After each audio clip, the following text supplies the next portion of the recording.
Now let's welcome to the podium Councilman Aaron Rouse, City of Virginia Beach. And following him is Pastor Ishad Britt, pastor of Gift Church, who will be bringing a prayer for social justice.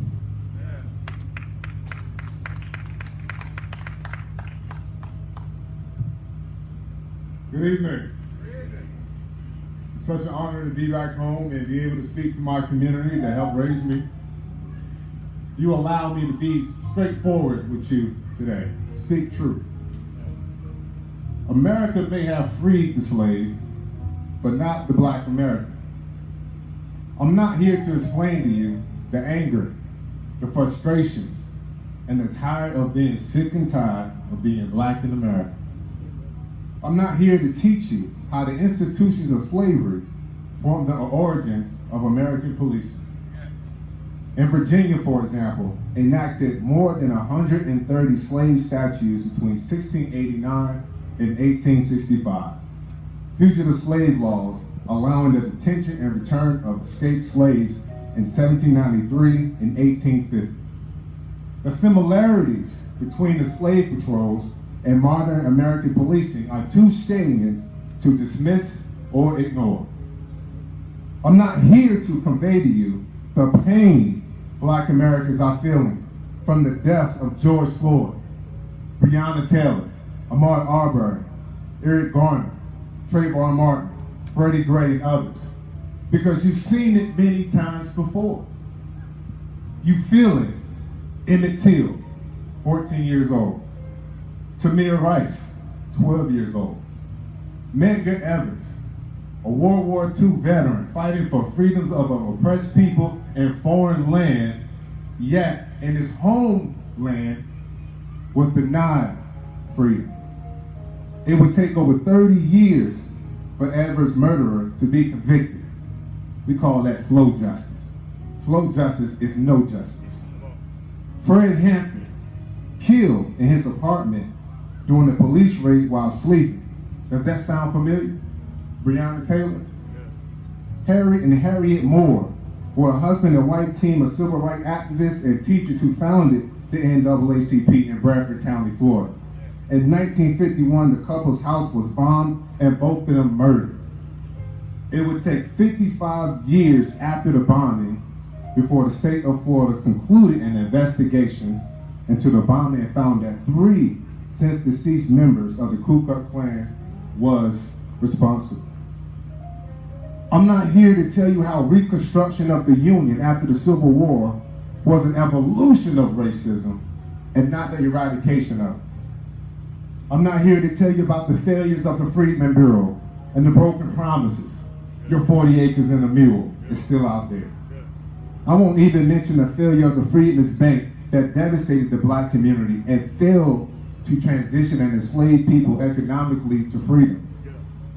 I'm not here to remind you about the racist Jim Crow laws that still exist today and the failure of America to fully protect and guarantee black soldiers' GI Bill benefits to help create the middle class and sustain generational wealth for white soldiers after the Second World War. I'm here to encourage you, to energize you, to empower you. Our communities are still plagued with the aforementioned shortfalls of American society and not by the shortfalls of black Americans. I'm here to remind you of the progress and successes black Americans have made in the past 60 years after 400 years of bondage. But we're still in the fight for freedom today.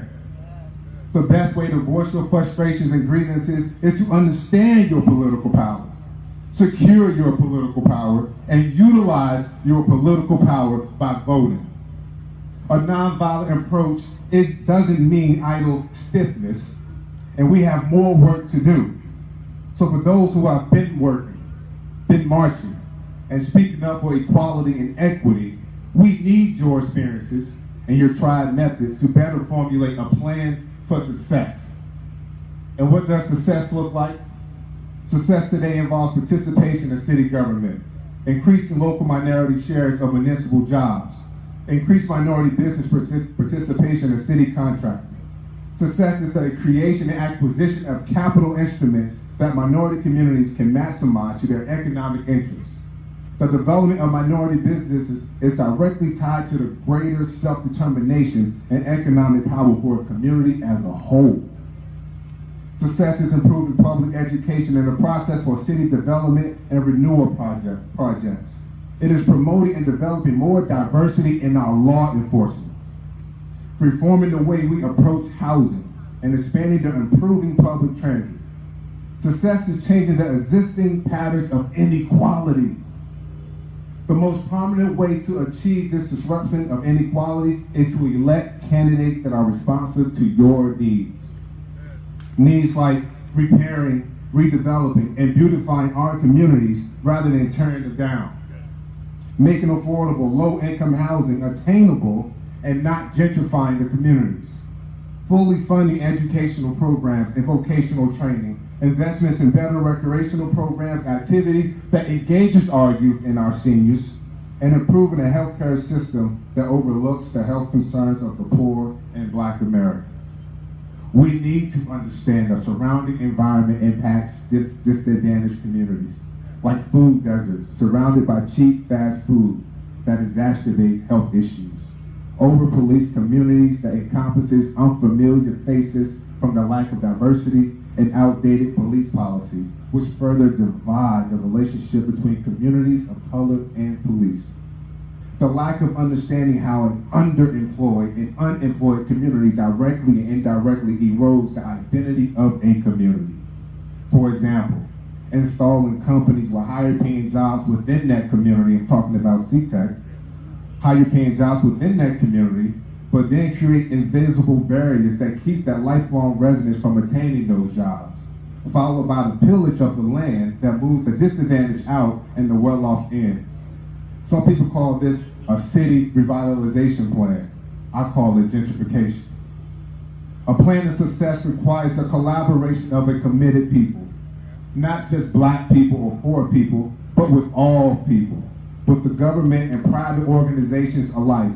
We may not share the same burdens of society, but we will share the same fate if we continue to allow systemic and systematic barriers to persist and perpetuate. Frederick Douglass said it best: where justice is denied, where poverty is enforced, where ignorance prevails, and where any one class is made to feel that society is an organized conspiracy to oppress, rob, and degrade them, neither persons nor property will be safe. Vote.